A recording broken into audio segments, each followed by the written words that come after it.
Hi everyone, welcome back again di All Coins Update. All Coins Update hari ini kita bakal bahas koin Pancake atau Cake. Token Cake ini mengalami penurunan yang sangat drastis dan sangat signifikan. Jadi banyak banget yang request untuk ngebahas tentang koin ini. Jadi saya lakukan beberapa research, saya mencoba mencari tahu apa sih yang menjadi faktor penurunan dari si Cake token ini. Kelihatannya ada 3 faktor ya. Faktor itu salah satunya adalah ya technical of course ya, karena trend is your friend. Jadi ketika everybody selling ya, kita juga ikutan selling kan, ibaratnya seperti itu ya. Ada orang yang panikan gitu. Kemudian dari proposal dan offer yang ditawarkan oleh Pancake ya terhadap publik. Jadi mungkin sedikit refresh buat teman-teman. Cake atau Pancake Swap ini adalah salah satu DeFi ya, salah satu koin yang bergerak di sektor DeFi dan bisa dibilang adalah yang terbaik mungkin untuk BNB Smart Chain punya decentralized finance ya. Dan sejauh ini PancakeSwap kalau kita lihat secara ranking udah turun sampai nomor 96 dan market cap-nya di kisaran 371 juta dolar ya. Ini turunnya lumayan signifikan dalam semingguan 2 mingguan terakhir. Dan ada beberapa faktor ternyata yang mempengaruhi hal tersebut, dan salah satunya adalah voting yang dilakukan untuk si PancakeSwap ini mengganti mekanisme daripada tokenomiknya mereka. Jadi yang ditargetkan di sini adalah penurunan terhadap inflasinya. Jadi inflasi tokennya itu nggak terlalu signifikan. Kemudian yieldnya yang tadinya di-expect bisa ya, salah satu yang menjual dari PancakeSwap itu kan adalah yieldnya ya. Jadi kalau kita lihat nih APR-nya yang lock 1 tahun itu sekarang cuma 21% dari yang tadinya rata-rata 40-100%. Nah, buat sekedar informasi teman-teman, ini memang menjadi daya tarik utama dari kita ngehold coin Cake ya, dimana APR tahunannya tuh bisa gede banget, 40-100%. Nah, saat ini salah satu faktornya adalah hal tersebut. Jadi dengan voting ini dan kelihatannya sudah disetujui, akhirnya PancakeSwap tuh mengganti mereka punya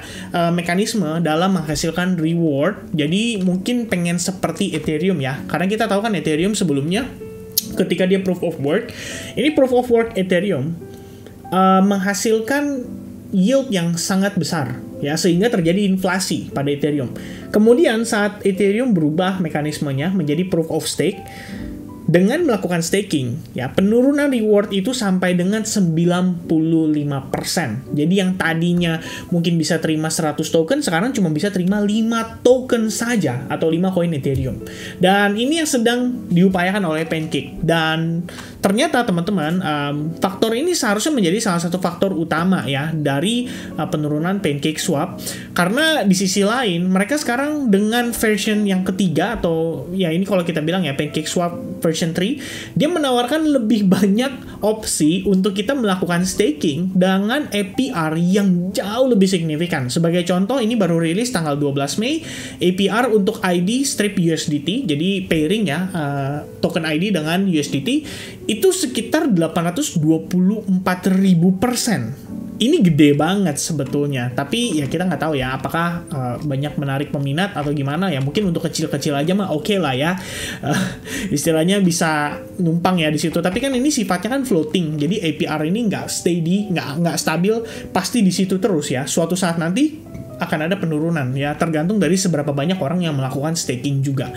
Dan ya banyak banget ya optionnya. Tadi saya cek ya, di sini yang paling populer kalau saya lihat tertinggi ya so far itu masih di ID USDT dengan 143% APR-nya ya. Ini lumayan banget ya selama 1 tahun ya.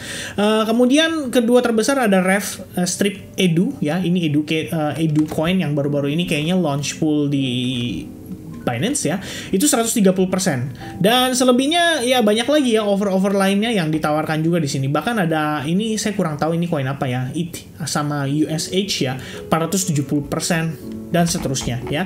Dan sementara untuk Cake-nya sendiri yang terbesar saat ini yang untuk liquidity pool ya, atau farm-nya ini kita ngelihat sekitar 78,9% ya Cake terhadap USDT. Nah, ini menjadi salah satu faktor karena kalau teman-teman cuma pegang Cake saat ini dan kalian staking, APR-nya tuh nggak menarik, 21,5%, dan ini di lock selama 1 tahun. Jadi, ibaratkan nih teman-teman ya, Salah satu trigger dari aksi sell off mungkin adalah kondisi APR yang tidak terlalu menarik. Jadi mereka lebih prefer untuk mengganti alternatif koin mereka ya, dibandingkan saya harus take cake, mungkin saya akan lebih prefer untuk mencari yang lain yang lebih menarik lagi, yang menawarkan APR tuh bisa di atas 20%. Jadi daya tariknya si Pancake atau Cake ini jadi sedikit berkurang, at least dari sisi ini. Cuma memang kalau kita bisa bilang ya, proposal yang diajukan ini memang bertujuan baik ya, karena mereka pengen istilahnya ada penurunan terhadap inflasi token yang dihasilkan dari reward tersebut. Jadi memang in the end ya udah pasti goal utamanya adalah memastikan Cake ini bisa survive dan bertahan. Survive ya dan bertahan tuh sama sih ya, sinonim teman-teman ya. Bisa survive melewati winter atau bear market. Jadi in the next bull run ya, kita tahu ya teman-teman, salah satu keunggulan dari PancakeSwap ini adalah kita bisa melakukan transaksi. Jadi kalian bisa trading koin ya di DeFi ya, dan biasanya rata-rata koin-koin micin tuh waktu awal-awal masuk itu umumnya terutama yang di Binance Smart Chain dulu yang cukup populer itu semua adanya di sini ya. Jadi koin kucing-kucingan, kemudian koin apa ya, moon ya dulu banyak banget ya, ada Safe Moon, Safe Mars ya dan lain sebagainya. Itu start pertama kali itu datang dari PancakeSwap. Jadi kalau misalkan kita ngelihat nanti mungkin popularitasnya mulai meningkat kembali ya, maybe ada reason ya untuk orang kembali menggunakan PancakeSwap, dan pada akhirnya itu yang bisa meningkatkan popularitas dari PancakeSwap lagi sebagai salah satu DeFi yang bisa dibilang mendominasi market ya. Saat ini kalau kita cek di bagian decentralized exchange token, ini peringkat PancakeSwap itu ada di nomor 1, 2, 3, 4, 5, 6, 7 ya. Yang pertama itu adalah Uniswap, dan ini nggak heran kenapa, soalnya Uniswap ini kan basisnya adalah Ethereum ya. Jadi banyak banget koin-koin baru yang biasanya sih kayak baru kemarin rilis kayak PP Coin aja, itu juga salah satunya ada di Uniswap ya. Kalau misalnya kita mau transaksi di DeFi sebelum masuk ke exchange yang besar, start pertama kali di Uniswap. Jadi teman-teman harus preparing Ethereum untuk transaksi di Uniswap. Nah, Cake itu sebenarnya adalah opsi yang lebih mungkin merakyat ya kalau kita bilang. Jadi ketika orang-orang yang mungkin ya dengan capital kecil ya, kita pengen coba peruntungan ya dengan koin-koin micin ya, biasanya di PancakeSwap itu bisa dieksekusi ya. Itu yang poin pertama teman-teman. Kemudian poin nomor 2 yang sudah pasti akan mempengaruhi sell off-nya juga adalah yang di lock staking ini harusnya udah rilis ya, karena udah 1 tahun lebih lah dari posisi update ya PancakeSwap ya, dari version 1 ke version 2 ya, ketika waktu itu ada perubahan APR juga, dari yang tadinya cuman fleksibel kemudian berubah menjadi yang lock stacking. Nah itu tepat kayaknya udah 1 tahun ya, kalau saya nggak salah sih. Even saya aja ya, kalau misalkan saya juga ada hold ya beberapa Cake ya, saya pikir ya ini oke lah buat kita apa ya, saving aja ya, sekedar saving. Saya cuma berharap di next bull run market bisa booming lagi dan orang-orang start pakai PancakeSwap lagi ya, viral lagi lah, dan ya at least pada saat itu kalau misalkan harganya cenderung naik di atas harga average Huobi ya, harusnya itu bisa menjadi alternatif yang baik gitu ya, karena dengan stake Cake-nya aja tuh sebenarnya untung yang saya dapatkan so far dari APR yang sebelum-sebelumnya itu udah lumayan gede. Jadi ibaratnya saat ini even harganya turun, istilahnya value yang saya pegang Cake dalam bentuk value apa ya kalau kita bilang ya, mungkin US dollarnya itu nggak sedalam ketika kita nggak ngelakuin staking gitu ya. Jadi anggapannya ya memang harganya turun, tapi dengan jumlah Cake yang saya punya sebenarnya turunnya nggak terlalu lebay, nggak terlalu besar gitu. At least itu yang menjadi mungkin salah satu pegangan saya kenapa saya masih hold Cake saya juga. Dan ya ketika lock stakingnya sudah selesai, teman-teman punya opsi, kalian mau jual Cake-nya atau swap Cake kalian menjadi alternatif yang lain. Dan saya pikir ini justru menjadi salah satu faktor ya, tadi saya cek ya, lupa ya. Saya harus cari lagi nih teman-teman kayaknya ya. Jadi tadi saya ada sempat baca, dan salah satu langkah yang dilakukan oleh PancakeSwap untuk melakukan deflationary itu harus mengeluarkan sirkulasi token yang ada di market. Jadi ibaratnya memang kelihatannya ya dari si Cake-nya sendiri tuh mengharapkan orang tuh jangan pakai Cake dulu untuk saat ini. Ibaratnya seperti itu teman-teman. Dan saya pikir ini sejalan dengan langkah yang mereka ambil supaya ibaratkan tuh saat ini nggak banyak orang yang tertarik untuk naruh cake mereka ya, diinvestkan, di stakingkan di dalam fitur yang justru mereka tawarkan ya, justru berbanding terbalik. Tapi sepertinya ini memang langkah yang dibutuhkan ya, jadi mereka pengen buang-buangin orang dulu yang pegang cake, dan pada akhirnya ya mungkin nanti ada terobosan baru atau gimana, kita belum tahu. Tapi sejauh ini growth, progress, dan saya lihat community-nya juga ya masih jalan ya. Twitternya tuh aktif banget nge-share terus. Bahkan burning token juga berjalan dengan cukup baik. Total ada sekitar 8,5 juta cake yang di-burn, dan itu setara dengan 16 juta dolar ya dalam beberapa waktu terakhir. Ya ini cukup sering diupdate ya, burningnya juga cukup sering jalan, dan ya tentu saja salah satu cara mereka untuk ibaratnya mengurangi inflasi itu adalah dengan cara ya ngeburn dari hasil gas fee-nya ya. Jadi gas fee dihasilkan, trading fee, nah itu sebagian di-burn sama mereka. Oke, so itu adalah dua poin yang saya perhatikan bisa mempengaruhi ya. Yang kedua adalah lock stackingnya sudah di-unlock dan mereka punya opsi untuk melakukan sell off. Nah, poin nomor 3 yang gak kalah penting, udah pasti ya dari segi technical analysis juga. Kalau kita cek di sini, guys, technical analysis itu nggak bohong. Ketika market menunjukkan memang trennya belum siap untuk reversal, maka kita nggak bisa berasumsi bahwa cake itu udah siap untuk rebound lagi. Dan bahkan kalau misalnya teman-teman di sini berencana untuk kembali membeli cake dan berencana untuk stake lagi, atau mungkin hold jangka panjang, atau mungkin ada yang udah terlanjur beli dan value-nya udah turun jauh, terus berencana untuk mengubah average price-nya. Jadi beli dengan harga yang di bawah supaya average price-nya mungkin turun ya, dari angka mungkin $5 jadi ke $2 dan lain sebagainya. Nah, ini sebagai referensi aja teman-teman sekalian.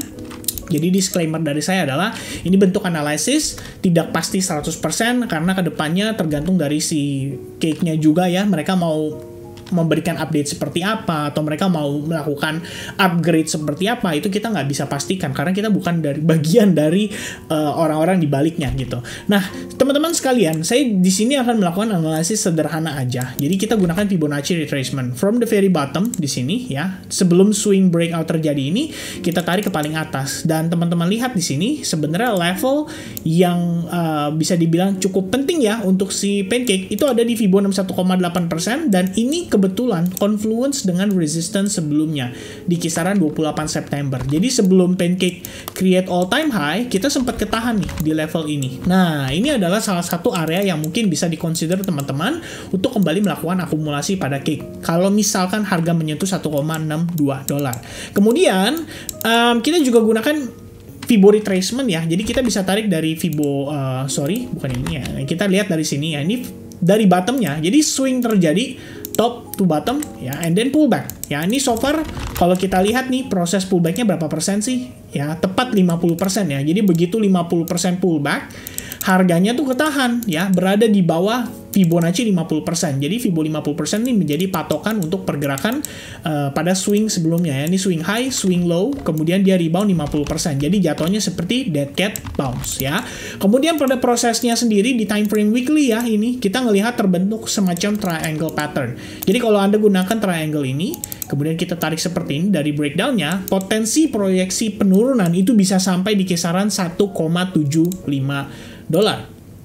Oke, ya ini $1,76. Lalu, kalau misalkan teman-teman menggunakan Fibo retracement untuk mencari tahu potensi daripada penurunannya berdasarkan pullback-nya saja, jadi kita tarik Fibo retracement from the very bottom to the very top, dan kalian bisa lihat ya, ada confluence level di 1,62 sampai $1,53. Jadi most likely si pancake ini masih bisa meneruskan penurunan sampai ke level $1,53. Dan kalau misalnya kita ngelihat di daily time frame, ada satu yang saya baru pelajari juga ya seputar volume. Ini cukup menarik. Kita ngelihat harga turun ini didukung dengan volume yang sangat signifikan. Ini artinya terjadi tradingan ya antara buyers dan sellers di sana, dan ini terjadi dalam kondisi yang cukup masif atau signifikan, makanya volumenya tuh melonjak naik. Nah, perlu diingat teman-teman, ada orang yang ibaratkan belinya tuh di atas dan ada orang yang belinya di bawah. Mereka yang beli di bawah ini akan lebih punya nyali lah ya kalau kita bilang, dan lebih punya toleransi risiko yang lebih baik karena penurunan paling jauh tuh berapa sih kira-kira buat mereka gitu. Jadi sebetulnya Untuk PancakeSwap, kalau kita lihat apakah ini adalah timing yang terbaik untuk kita persiapan beli. Saya pikir ini adalah tempat yang cukup ideal ya. Secara level ini adalah level yang cukup ideal untuk teman-teman pertimbangkan kalau memang Anda berencana untuk melakukan akumulasi kembali pada CoinCake. Oke, jadi sejauh ini kalau kita lihat nih teman-teman, berdasarkan 3 faktor tadi ya. Yang pertama adalah fundamentalnya. Di sini fundamental sebenarnya fungsi atau tujuan dari si PancakeSwap ini memberikan proposal seperti itu tentunya adalah untuk memberikan mungkin apa ya, environment atau lingkungan DeFi yang jauh lebih baik ya, yang jauh lebih sehat. Jadi APR-nya tuh memang nggak tinggi, tapi itu make sense. Oke, itu pertama. Jadi memang tujuannya adalah untuk lebih baik arah ke depannya. Kemudian yang kedua, ekspektasi pada saat next bull run ya, harapannya sih memang kita bisa melihat kembali ya koin-koin micin kembali heboh dan viral lagi, dan pada akhirnya PancakeSwap akan menjadi opsi terbaik karena memang sejauh ini DeFi di Binance Smart Chain yang terbaik itu adalah PancakeSwap. Oke. Dan yang ketiga, dari segi technical analysis kita ngelihat ada beberapa faktor yang kita perlu pertimbangkan seperti tadi saya sampaikan, di mana ada volume transaksi yang sangat signifikan dan di situ terjadi pertukaran dong ya. Volume signifikan itu bukan karena orang yang jual doang, tapi di saat yang bersamaan ada orang yang beli dari yang mereka jual. Oke? Jadi itu adalah beberapa faktor atau poin penting yang mungkin teman-teman perlu pertimbangkan before you guys decide apakah Cake ini adalah salah satu alternatif koin yang oke untuk kalian invest jangka panjang. Alright, so I think that's it everybody. Thank you so much ya udah request ke saya juga terkait dengan Pancake itu. Jadi saya tahu teman-teman butuh informasi seputar apa, dan saya juga jadi ngelakuin research ya dan ngedapetin beberapa fakta-fakta menarik. So guys, for the next altcoins, please type di kolom komen ya, kira-kira mau bahas apa, GRT, Conflux, Sui ya, dan lain sebagainya. Okay, so thank you so much for watching and I'll see you guys again in the next update. God bless everyone. Cheers and goodbye guys.